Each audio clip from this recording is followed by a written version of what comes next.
Good evening, everyone. This is your evening news recap, your nightly news podcast on all the news that I come across throughout the day, giving you my take as somebody who aspires to be a politician in the near future. Hopefully, all you guys are doing wonderful. Today is July 30th, and it is Wednesday. I believe either today or tomorrow is the last day in July. And that is tomorrow, but July's almost over, which is crazy. I will be in college in 2 weeks now, which is crazy to say. I will be in a whole nother state, a state I've never been to in 2 weeks. That is scary to say the least, but I'm excited. So hey, also expect like a little, maybe like a 1 to 2 day break just to let myself get a little adjusted and such, during that time frame.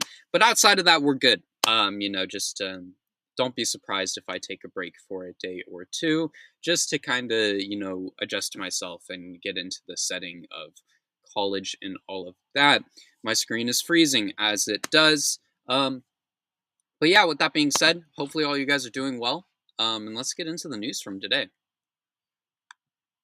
Back to the tabs not loading though.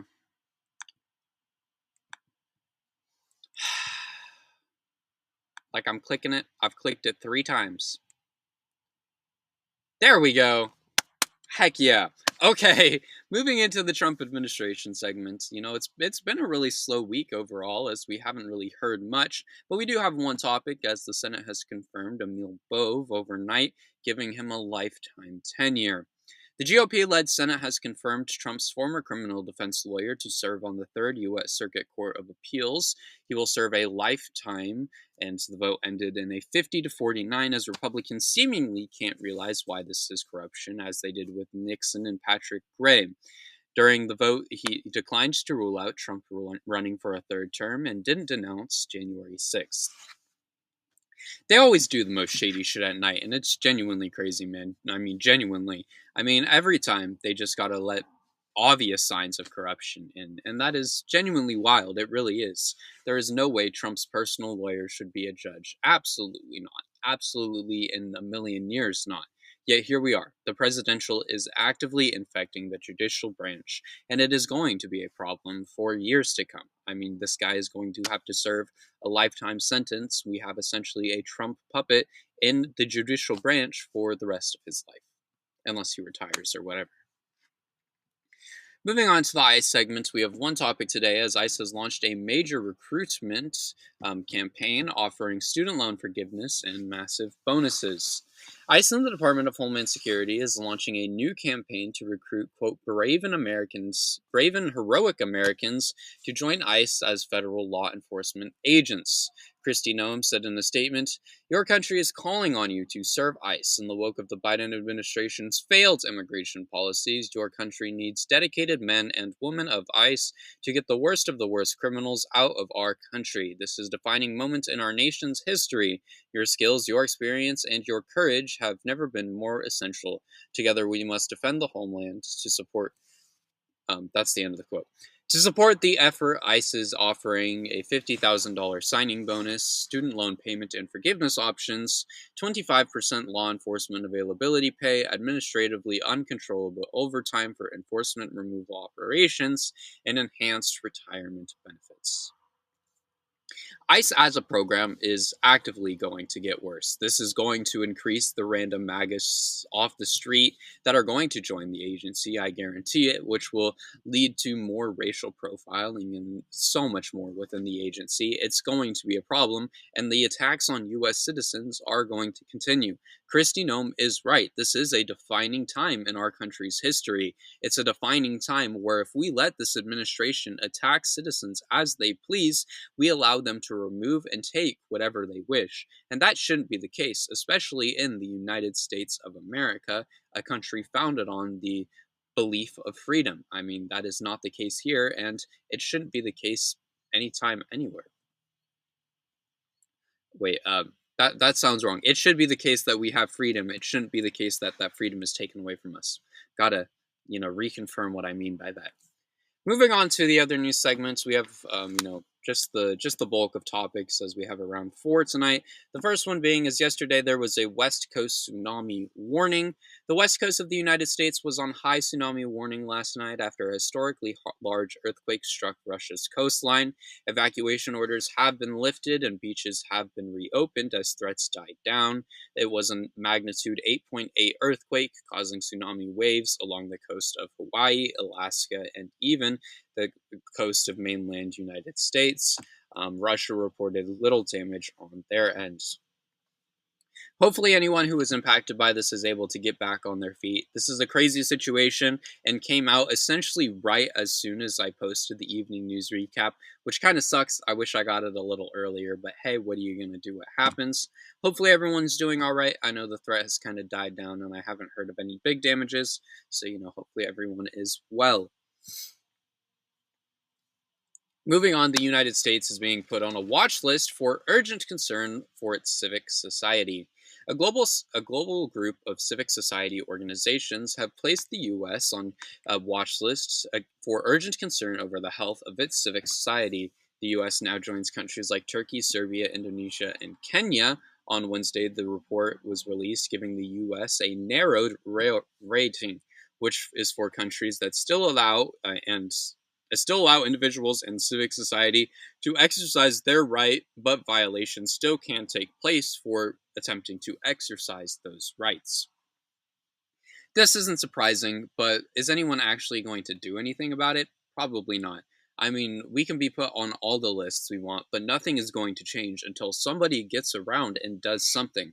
Something needs to be done, whether it's from United States politicians or if it's from countries around the world. So lives are at stake here, and if this administration is not stopped, more will be lost. I mean, we've already lost quite a few in ICE custody, and so many more throughout this administration, and it needs to stop, genuinely. In other news, Texas has released plans to eliminate 5 Democratic seats in the state.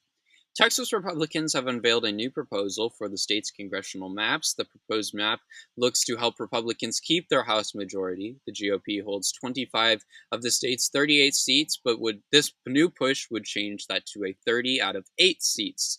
Al Green and many other Democratic senators would be impacted by this change, and if this goes through, California would also do the same, looking to raise Democratic seats in the removal of Republican ones.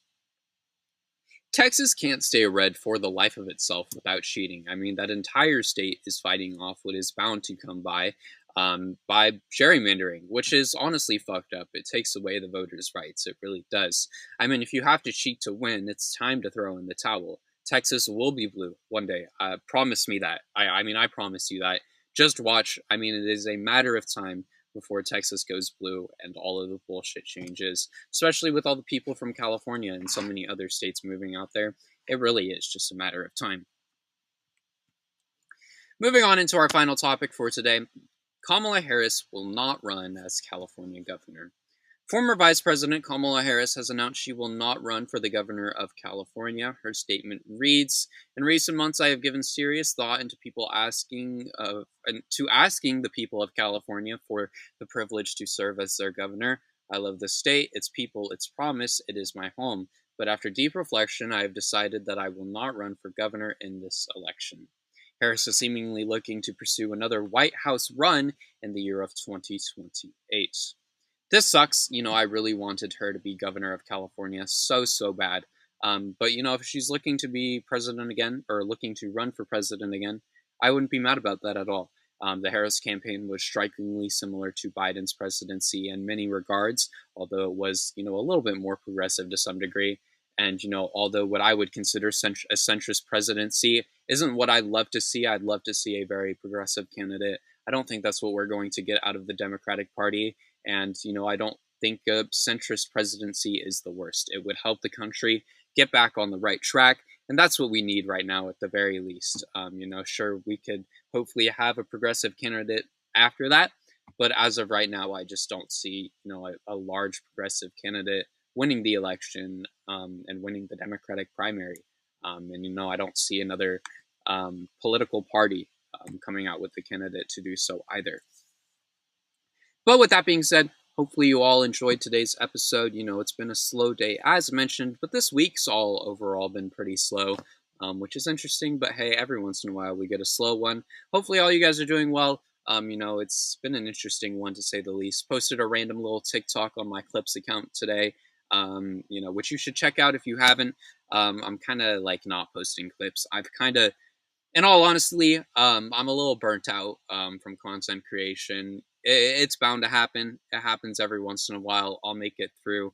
Especially in 2 weeks, I'll have a nice little 2-day vacation, which will probably help to some degree. So, at the end of the day, I'm fine. But, there is a little burnout here. There is a little lack of me wanting to actually go and do things. I will be completely 100% honest with you all. I'm doing all right, but, the burnout is there and we'll recover. But anyways, hopefully all you guys are doing well. If you're on YouTube, please consider subscribing, dropping a like, dropping a comment down below. Let me know your takes on all the news from the day. We're on our way to 500 subscribers, and I would love to get there as soon as possible. If you're on Substack, please consider subscribing. All funds will go to me to help me pay for the things that I'll need to pay for in college, like food, like clothing, all those kinds of things. But if not, you can always subscribe for free. I truly do appreciate all forms of support on this content. It means the world to me. Thank you all so much, and I will see you all in tomorrow's episode. Later, guys. Have a good one.